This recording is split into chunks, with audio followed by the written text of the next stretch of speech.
PDP ने अभी अफजाल गुरु पर तो कुछ नहीं कहा, लेकिन जमाते इस्लामी पर उनके साथ खड़े हैं। तो सर, ये प्रतिबंधित लोगों के साथ, अलगाववादियों के साथ, आतंकियों के साथ खड़े होने की मजबूरी है क्या वहां पर आप लोगों की? देखिए, एक चीज मैं पहले क्लियर कर दूं, जहां आप इतिहास की बात जो है वो कर रहे हैं, तो एक चीज और जोड़ लीजिए साथ में। जब अफजल गुरु ने ये कमिट किया और ऑफेंस कमिट किया और पार्लियामेंट पर अटैक हुआ, तो तब सेंटर में सरकार बीजेपी की थी। और उससे भी बड़ी बात यह है कि उमर अब्दुल्ला साहब उस वक्त जो है उस सरकार में मंत्री थे। क्या बीजेपी ने उनको बर्खास्त किया था? क्या उमर अब्दुल्ला साहब ने उस वक्त जो रिजाइन किया था? तो ये दोनों की जो है वो आपस में मिलीभगत है। अच्छा, तो दूसरा बोलता है। इतिहास ये भी है, लेकिन अब क्या किया बीजेपी ने? अरे एक इतिहास वो भी है जो आपकी नेता जो है मुफ्ती मोहम्मद सईद ने अपनी लड़की का झूठा अपहरण करवा के आतंकी छोड़ दिए थे। उस इतिहास को भूल गए? वो जो डॉक्टर रानी का झूठा अपहरण करा कर गए और आतंकी छोड़ दिए थे, मुफ्ती वो भूल गए? और जो तुम्हारी लीडर रोज पाकिस्तान कहती है। एक एक करके बोलिए, एक एक करके बोलिए। शौकत और कपिल जी को स्क्रीन पर रखिए। अभी बाकी लोग चुप रहेंगे। शौकत और कपिल जी को स्क्रीन पर रखिए, रुक जाइए। हाँ बोलिए, बाकी लोग चुप रहेंगे, बाकी लोग चुप रहेंगे। बोलिए शौकत। आप बात क्लियर करें।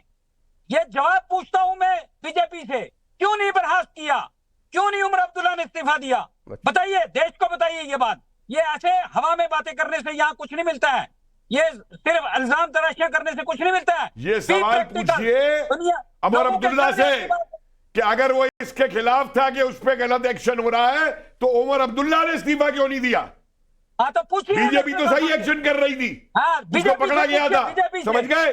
और वही उमर अब्दुल्ला जिस कांग्रेस की हुकूमत के समय उसे फांसी दी गई, आज उससे हाथ मिला के खड़ा है वोट लेने को, क्योंकि कटोरा खाली हो गया है वोट का कश्मीर के अंदर। बीजेपी देश के लोगों को बेवकूफ बनाए। बीजेपी ने अरे बेवकूफ तो तुमने कश्मीरी होकर वो बना रखा है, मुफ्ती ने बना रखा है। मुफ्तियों ने वीपी सिंह के जमाने से होम मिनिस्टर मुफ्ती ने लेके जब आतंकी छोड़े थे, और आज तुम्हारी लीडर पाकिस्तान का गुनगान करती है। माना भाई आपका तो तुम बना रहे हो। कपिल जी, शौकत अली माना, मैं आ रहा हूं गौरव आपके पास, चूंकि आपको कोट किया गया। मैं माना भाई कि आपका नेशनल कॉन्फ्रेंस के साथ गठबंधन नहीं हो पाया, कांग्रेस के साथ गठबंधन नहीं हो पाया, बड़ा दर्द है आपके मन के अंदर, मैं मान रहा हूं। लेकिन ठीक है ना, आप तो चलिए गौरव, वो तो आपकी और बीजेपी की मिली भगत बता दी। एक छोटा रिप्लाई सीधे वकार भट्टी आपके पास आ जाऊंगा, बस 20 सेकंड दीजिए।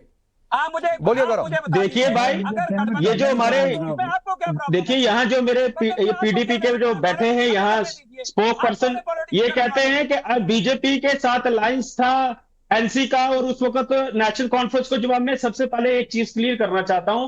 आज जम्मू कश्मीर जिस हालात पे खड़ा है, ये उसकी देन ये पीडीपी है। ये वही पीडीपी है जिसने जम्मू कश्मीर में भाजपा के लिए दरवाजे खोले, और आज जम्मू कश्मीर के अवाम जो भुगत रही है वो सारी इस पीडीपी की वजह से भुगत रही है। और यार बात करते हैं, जवाब दीजिए, आपके पास सवाल है ही नहीं है। सवाल क्यों नहीं है? अब मुझे बताए ना, भाजपा को जम्मू कश्मीर में किसने लाया? ठीक है सर, ये आप लोग अपनी पॉलिटिकल पर्सनल लड़ाई वो जम्मू कश्मीर के लोगों के बीच लड़िए, वो तय करेंगे कौन सही है कौन गलत है। आप दोनों के बीच में वो लड़ाई के लिए अभी ये प्लेटफॉर्म नहीं है।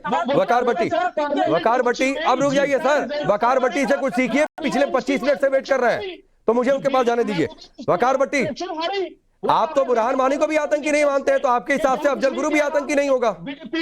रुकिए, बोलिए वकार भट्टी जी। देखिए, मैं चुनाव कैंपेन पे हूँ, इस टाइम गाड़ी में से ही आपके साथ बात कर रहा हूँ, तो प्लीज आप सब सुन लीजिएगा। मैं 25 मिनट वेट कर रहा हूँ। नहीं, सिर्फ आपकी आवाज जा रही है, बोलिए। ठीक सर।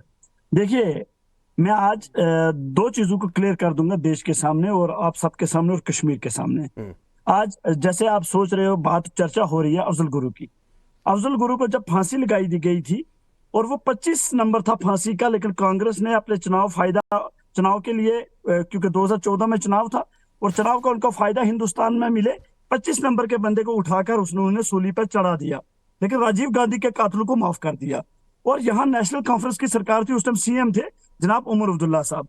तो मैं उमर अब्दुल्ला से एक सवाल ये भी पूछना चाहता हूं कि जब अफजल गुरु को फांसी लगाई गई, आपने उस टाइम कांग्रेस की अलायंस सरकार जो आपके साथ थी, आपने क्यों नहीं रोका उनको, क्यों नहीं इंटरफेयर किया? पहला पॉइंट।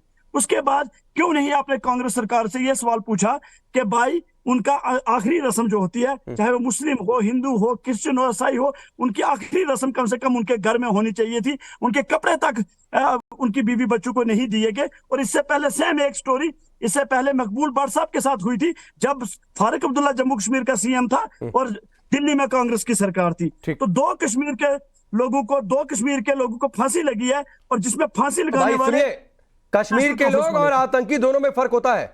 वकार भट्टी नंबर 1। नंबर 2 बात, आपने अपनी बात कही, मेरे सवाल का जवाब दीजिए। अफजल गुरु आपकी नजर में आतंकी था कि नहीं था? किसकी नजर में? आपकी नजर में। सर आपके इन्वेस्टिगेशन ऑफिसर टीवी पे बोलते हैं हमारी नजर में आतंकवादी नहीं था, उसको फंसाया गया, उसको साजिश से फंसाया गया कांग्रेस ने। बहुत अच्छे। मैं मानता ही नहीं आतंकवादी हूँ, मैं नहीं मानता हूँ। तो आप ना बुरहान वानी को आतंकी मानते हैं, ना अफजल गुरु को आतंकी मानते हैं? इनके हिसाब से तो पाकिस्तान से भी कोई आतंकवादी नहीं आता भाई। नहीं, मुझे तो पूछ लीजिए इनसे कि अगर मान जाए इस बात को कि पाकिस्तान से आतंकवादी आता है। कपिल साहब सुन लीजिए ना, बुजुर्ग आप जो बात कर रहे हैं बुजुर्ग है ना, सुप्रीम कोर्ट से भाई साहब, जिसको सजा मिल रही है इन्वेस्टिगेशन के बाद, प्रेसिडेंट ने जिसकी वर्दी रिफ्यूज की है, और आप कह रहे हो आतंकवादी नहीं था। मुझे आतंकवादी बता दो, ये कौन था? अरे सुनिए ना कपिल साहब, राजीव गांधी के कातिल आतंकवादी थे? बिल्कुल थे। तो और कांग्रेस ने मिली भगत की, कांग्रेस ने मिली भगत की, छुपाया गया उस मर्डर की असलियत को, उस कॉन्स्पिरेसी को छुपाया। सुनिए, यही नहीं, मैं आपको एक और बात बता दूं आगे साहब, किसी भी देश में जब मुकदमा चलता है ना कत्ल का, तो जो गवाह होता है ना कत्ल का, जिसके सामने कत्ल हुआ होता है, उसको विटनेस प्रोड्यूस किया जाता है। ठीक है? धवन इंदिरा गांधी के 6 फीट पीछे चल रहा था, इन्होंने धवन को कभी विटनेस स्टैंड पे नहीं लाई है। क्यों? सर एक बात सुनिए। नहीं, मेरा एक सवाल और है। कांग्रेस ने तो बहुत छुपाए हैं। अगर राजीव गांधी के हत्यारों को आप कह रहे हैं कि नहीं फांसी हुई, छोड़ दिया गया, बख्श दिया गया, तो आप ये चाह रहे हैं कि अफजल गुरु को भी बख्श देना चाहिए था? बिल्कुल। आप चाह रहे हैं कि बुरहान वानी को भी बख्श देना चाहिए था? आप चाह रहे हैं कि उन सभी आतंकियों को भी बख्श देना चाहिए था जो आकर कश्मीर में लोगों को गोलियां मारते हैं? अरे असर मसूद को भी बुला लीजिए, आते हैं हाथी में बिठा के असर मसूद को भी बुला लीजिए पाकिस्तान से यहाँ पे। इनकाउंटर में मारा गया, उसका ट्रायल नहीं चला, वो इनकाउंटर में मारा गया। अरे तो आतंकी एनकाउंटर नहीं मारे जाते हैं शौकत? एक मिनट फूल माला नहीं पहनाई जाती है, और इसी तरह मारे जाएंगे जितने आतंकी होंगे जो हमारे देश के लोगों को, जो हमारे कश्मीरी भाइयों के खिलाफ खड़े होंगे।